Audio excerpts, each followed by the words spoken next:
Ra was the greatest of all gods in Egyptian mythology. He created the world and ruled over it for many years. Later, when men ruled Egypt, they all claimed to be sons of Ra, and that gave them the divine right to rule. He brought warmth and creation and growth. Everybody loved him. He was revered above all the other gods, almost to the point of monotheism. The problem was, he hated humans. At one point, his vengeance was so much, it had disastrous consequences.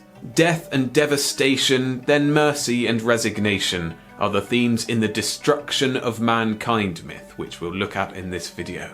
We'll see why Ra hated humans, what he did about it, and then all of the amazing stuff that he did when all the chaos was over.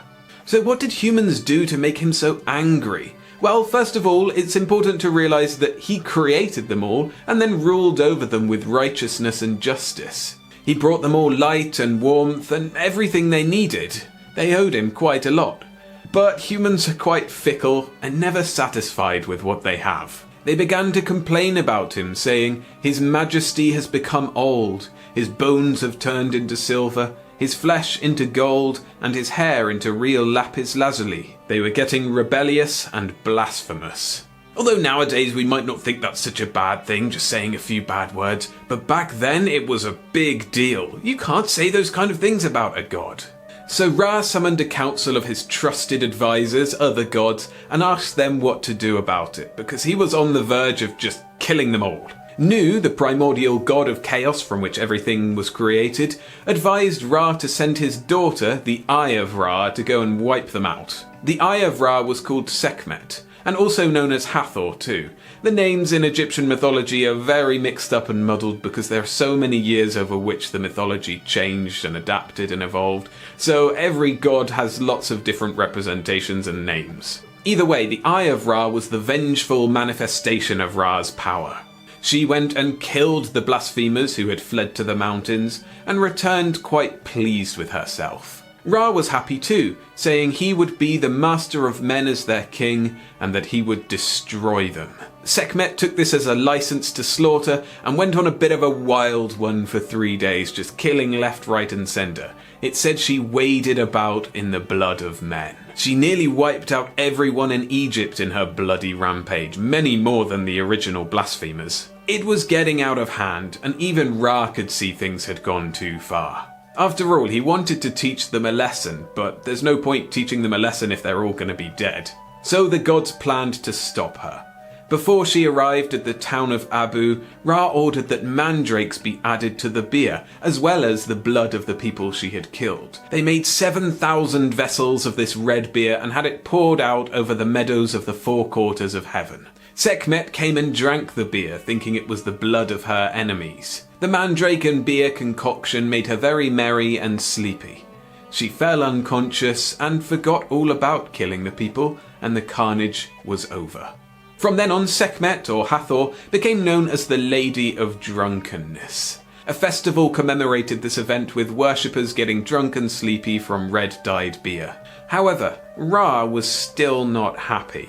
Just because they were no longer getting slaughtered didn't mean that he suddenly liked them. He was sick of humans and wondered if it might have been better just to wipe them all out. He said, "My heart is weary because I have to live with men. I have slain some of them, but worthless men still live, and I did not slay as many as I ought to have done considering my power." But in the end he relented. Some of them had to stay behind to learn the lesson.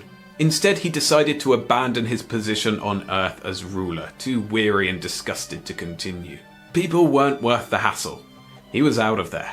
The goddess Nut took the form of a cow and lifted Ra up on her back into the sky. The people who remained and saw this repented their blasphemy, and Ra forgave them, but he didn't change his mind. He was gone.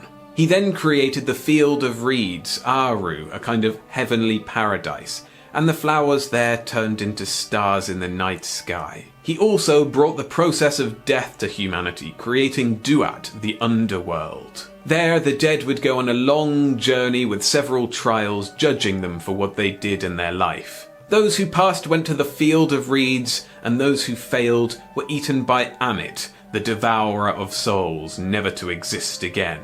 But Ra wasn't done there.